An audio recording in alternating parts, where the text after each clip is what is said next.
Good afternoon. Welcome to the first edition of The World Today for the week. It's the Southwest Network program of Radio Nigeria, Ibadan's zonal station, comprising news and feature. In the lineup, federal government suspends planned increase in SSCE registration fees. Court grants former minister bail. On the foreign scene, UK unveils vaccine to tackle Ebola. 27 die in Bangkok fire disaster. Heart of the matter is on the lessons from British Prime Minister Keir Starmer's registration, while the feature is on the cheetah. I am Remy Omolaridi. With me this afternoon is Dayo Adenunga. Good afternoon. Thank you for joining us. You can also listen to us on live stream www.radionigeriaibadan.gov.ng. Watch us live on Facebook at Premier FM 935 Ibadan. Be conscious of your environment. Report any suspicious activity. And now to the stories. The federal government has suspended the proposed review of registration fees for the 2027 West African Senior School Certificate Examinations (WASC) and the National Examinations Council (NECO) Senior School Certificate Examination (SSCE). A statement by the Director, Press and Public Relations, the Federal Ministry of Education, Mrs. Buriwu Folashade, explained that the decision followed reactions from Nigerians over the planned increase, with the ministry saying it had taken a note of the public's concerns and constructive feedback on the matter.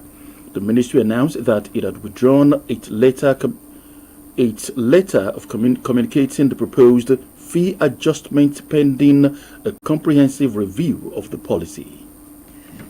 The All Nigeria Confederation of Principals of Secondary School ANCOPS, Oyo State Branch, has expressed appreciation to the federal and state government as well as security agencies for the safe release of teachers and students who were abducted in Orire local government area of Oyo State. A statement by the Oyo State ANCOPS President, Mr. Babatunde Fasasi, and the Secretary General, Mr. Molulu Fleming. The association lauded the unwavering commitment of the federal government to safeguarding the lives of Nigerians and for the efforts that culminated in the successful release of the victims. The association also expressed gratitude to the Governor of Oyo State, Engineer Seyi Makinde, whose administration demonstrated genuine concern, decisive leadership, and consistent commitment throughout the challenging period. It, however, reiterated the urgent need for sustained efforts towards strengthening security in and around schools across the state.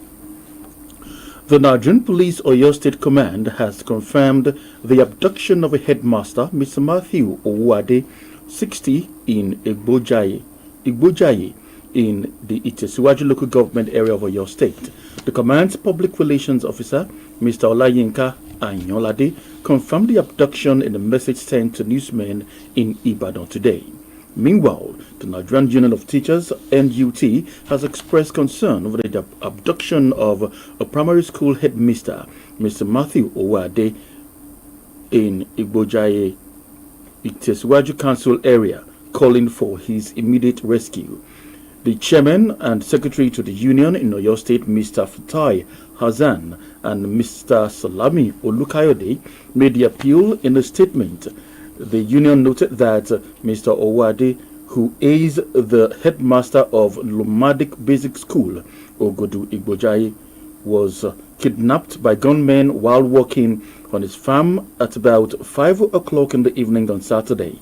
According to the statement, the incident was brought to the attention of the state leadership of the union through an urgent report from its Itesiwaju local government branch. The union described the incident as disturbing and lamented the growing security challenges confronting teachers and other education workers across the country. It urged the federal and Oyo State government, security agencies and other relevant authorities to intensify efforts to secure the immediate release of the abducted headmasters and strengthen security in schools and communities. Wife of the President, Senator Oluremi Tinubu, Chief Justice of Nigeria, Justice Kudrat Kekereekun, and 36 state governors and other top government officials are expected to attend the 2026 National Assembly Open Week. The House of Representatives disclosed this in the program of activities released on its official X account, signed by its spokesman and chairman of the House Committee on Media and Public Affairs, Mr. Akin Rotimi. He stated that a 3-day event themed 3 years of the 10th Assembly Advancing Transparency, Inclusion and Reform will hold from July 14 to 16 at the National Assembly Complex in Abuja. The Open Week is expected to bring together senior government officials, members of the diplomatic corps, security chiefs, traditional rulers, civil society stakeholders to engage in discussion on governance, security, legislative performance, and democratic reforms. Also expected are minister, service chiefs, the Inspector General of Police, the Director General of the Department of State Services, among others. Members of the diplomatic communities, including the British High Commissioner to Nigeria, Richard Montgomery, and the head of the European Union delegation to Nigeria and ECOWAS, Ambassador Guetta Mignot, are also expected to attend the event. Osun State Governor Senator Ademola Adeleke wants organizations to be involved in monitoring Osun governorship election and discharge their responsibilities with absolute neutrality and professionalism. Governor Adeleke said this in Government House when the senior political advisor at the British High Commission, Mr. Adewale Adebajo, paid him a courtesy visit in Osogbo. Governor Adeleke, who called for sanction of any political player promoting political violence, also advocated visa ban against politicians sponsoring killings and violent attacks. Governor Adeleke sought similar sanctions against security chiefs aiding and abetting such anti-democratic activities, stressing stiffer consequences against those deliberately endangering the lives of citizens for selfish political gains. Earlier in his speech, senior political advisor, British High Commission, Mr. Adewale Adebajo, expressed the interest of the Commission in free, fair, and credible elections.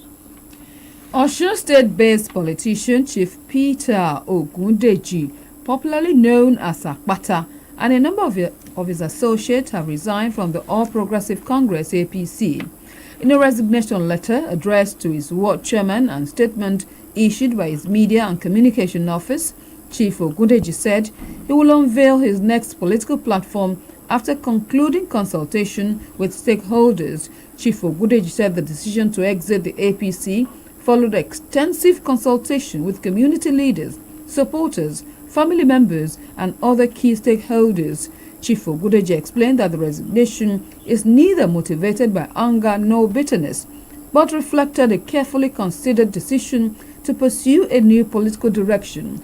He then expressed appreciation to the APC leadership at the ward, local government, state and national levels, as well as party members with whom he shared years of political association. Nigerians have called on government at all levels to invest more in young people to enable them to contribute their quota to the development of the country. Some stakeholders who spoke with Radio Nigeria in Abeokuta on Population Day identified quality education, accessible healthcare, employment opportunities, and informed reproductive choices as essential to harnessing Nigeria's youthful population for sustainable national development. Radio Nigeria correspondent Abdul Qadri Onyilola reports. World Population Day is observed annually on July 11 to raise awareness about population issues and their impact on sustainable development. Speaking on this year's theme, empowering young people to create their family they want in a fair and hopeful world, a public affairs analyst, Mr. Jamiu Ismail, said removing barriers confronting young people would enable them make informed reproductive choices, contribute meaningfully to economic growth, and maximize Nigeria's demographic dividends. Mr. Ismail also commended the federal government's commitment to conducting a credible national population and housing census through institutional support and resources mobilization. Government is doing its best to make sure that things are in order, but they can still continue to do more and so that we'll be able to meet up with developed nations. There should be light, there should be water, there should be a functional education system, Government can't afford to overlook it.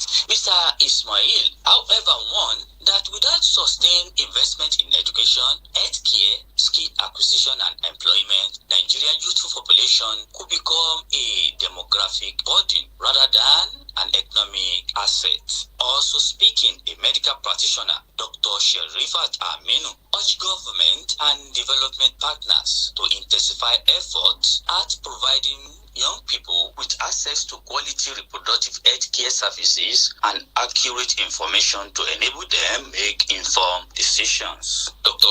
Aminu noted that a credible national census will provide a reliable data for effective planning, equitable distribution of resources, and improved service delivery across the country. To ensure access to quality education, which government has been doing, decent employment opportunities, that healthcare is affordable, which government has been doing, and comprehensive reproductive health services. She further advised young couples to acquire adequate education and knowledge of reproductive health before starting their families. In his contribution, a community leader, Mr. Abdulwali Abioye, said traditional and community leaders must create supportive environment where young people can thrive through mentorship, advocacy, and access to opportunities. He maintained that empowering young people to shape their future will strengthen families and promote sustainable national development. If we do not invest meaningfully for the upcoming young people to take over, it means there won't be a continuity in social development through economic empowerment. Other respondents, including a parent, Mrs. Karimat Adebola, and a youth leader, Mr. Aliu Adewale, expressed concern over negative influence of unregistered social media on the values and decisions making of young people. They called on parents, government, and other stakeholders to work together to promoting positive value, responsible mentorship, and a brighter future for the younger generation. From Abeokuta, Abdul Quadri, Oyinlola, Radio Nigeria. The Nigeria Customs Service, NCS, and its Benin Republic counterpart have established a new partnership in geospatial technology to strengthen economic security and surveillance along the shared border corridor. The partnership was highlighted during a strategic engagement at the ECOWAS Conference Hall, Seme-Kreke Joint Border Post.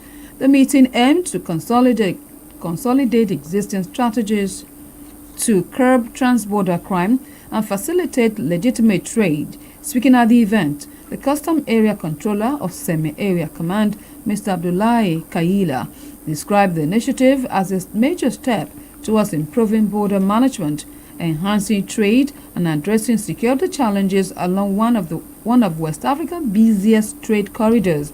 Mr. Kaila said Seme borders remain a vital trading corridor and has witnessed numerous challenges, assuring that the geospatial initiative, some of the issues could be addressed. The head of geospatial at the Nigeria Customs Service, Deputy Controller of Customs, Mr. Labaran Ahmed, said the initiative is designed to test run the service's border management application using the World Customs Organization satellite platform. The former Minister of Innovation, Science and Technology, Mr. Uche Nnaji, has pleaded not guilty to a 6-count charge over allegations of forging academic credentials. The minister was alleged of forging a degree certificate from the University of Nigeria, Nsukka, UNN, and a National Youth Service Corps NYSC discharge certificate submitted during his ministerial screening in 2023. Mr. Nnaji was arraigned before Justice Joyce Abdulmalik of the Federal High Court, Abuja, by the Independent Corrupt Practices and Other Related Offences Commission, ICPC. The charges further cover claims of receiving approximately 29.5 million naira in salary and monument under false pretenses, as well as money laundering allegations. Shortly after taking his plea, his counsel, senior advocate of Nigeria, Ogu Onoja, told the court that he had filed a motion for bail. Justice Abdulmalik subsequently granted him bail and the sum of 20 million naira with a surety in like sum, while the matter was adjourned until September 21, 2026 for the commencement of the trial. This is The World Today, the story that made the headlines. Federal government has suspended planned increase in SSCE registration fee. Court granted former minister bail. Still to come, UK unveils vaccine to tackle Ebola. 27 die in Bangkok fire disaster. With this and many more, we'll be right back after this break. Don't go away.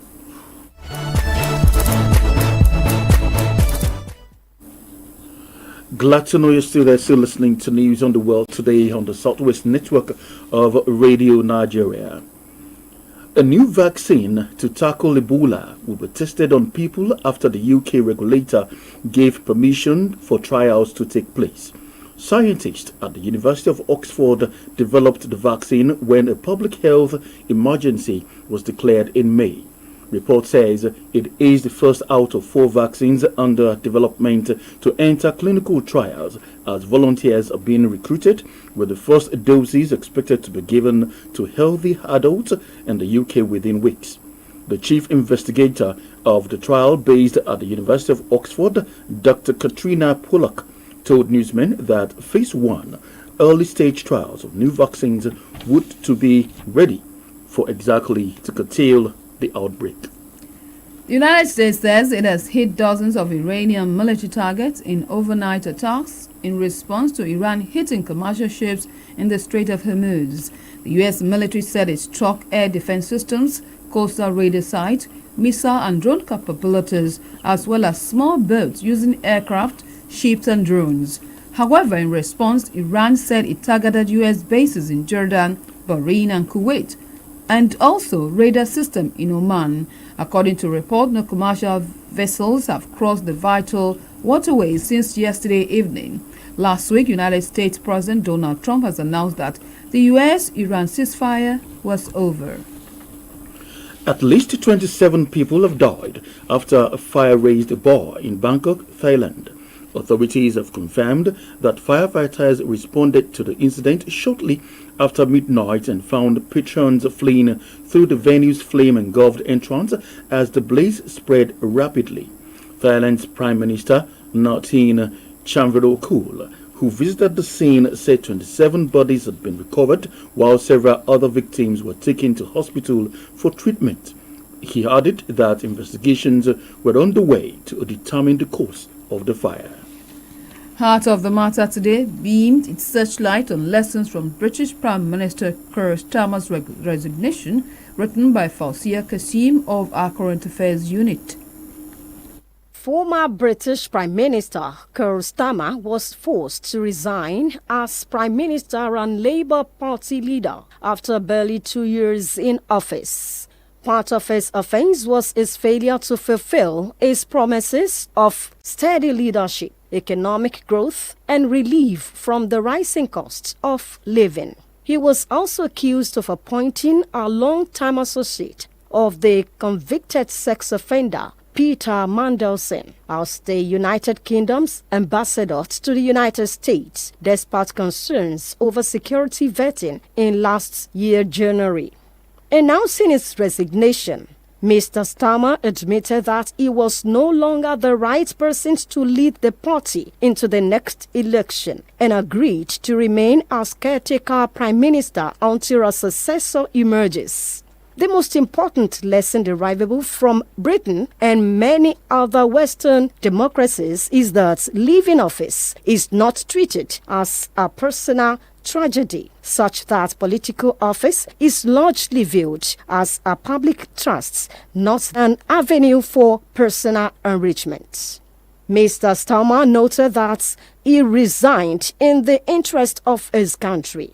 Former President Joe Biden also chose not to seek another term in 2024, saying his decision was necessary to safeguard American democracy. In Africa, however, politics often become a do-or-die affair, as many politicians manipulate institutions, bend the rules, and deploy state resources to satisfy personal ambitions. If the Britain example had happened in many African countries, Mr. Starmer might have used his office authority, defected to another political party, masterminded constitutional changes or manipulated state institutions to remain in office. Cases abound of long-serving African leaders to which Nigeria and indeed Africa to draw lessons from. Leaders must serve their people and continually earn their mandate to remain in office, as they must remain sensitive to domestic and global developments, while aligning their policies with the aspirations and wishes of the people. Leaders should learn to listen to their citizens and recognize that ultimate sovereignty lies with the people. In the end, Mr. Starmer's resignation must signal to Nigerian politicians that leadership is a service, not an entitlement, and political power belongs to the people. It behoves a leader who can no longer provide the service for which he was elected to understand that honor demands that he step aside. The script on lessons from British Prime Minister Keir Starmer's resignation was written by Fausia Kasim of our Current Affairs Unit and read by Arinola Dada. Have you heard about an animal that does not give up despite challenges? Let's join Oluwakayode Banjo for details. Cheetah is a carnivorous member of the cat family, slightly smaller than the leopard, but with proportionately longer limbs and a smaller head. This animal, which is a native to Africa and some parts of Asia, is usually known for its amazing speed, and it is considered the fastest animal on the planet. It has speed even higher than 60 miles per hour. It is also known for its strength and agility. The cheetah has been considered as a spirit animal in ancient Egypt, where they were adored because of their great speed and beauty. These animals have something like the black tears, which are the symbol of crying and sadness. Because most cheetahs die before they reach their adulthood, that is why the cheetah mother is always crying and expressing her pain through these black tears on her face. The cheetah never gives up, even if the situation may be too difficult. These animals are fighters and they have strong survival instinct. That feature on cheetah was written by Lillian Ibomo. To end the news on the world today from the Stable of Radio Nigeria, here again are the day's top stories. The federal government has suspended the proposed review of registration fee for the 2027 West African Senior School Certificate Examination WASC and the National Examination Council NECO Senior School Certificate Examination SSCE. The former Minister of Innovation, Science and Technology, Mr. Uche Naji, has pleaded not guilty to a 6-count charge over allegations of forging academic credentials. A new vaccine to tackle Ebola will be tested on people after the UK regulator gave permission for trials to take place. I was told you lastly in the news that at least 27 people have died after fire raised a bar in Bangkok, Thailand. Well, that's it on the world today. Join us again tomorrow for a fresh edition of the program. Mudukbe Toba edited. I am Dayo Adenuga, saying thank you for joining us. For my colleague, Remy Omolola, do enjoy the rest of the day. Good afternoon.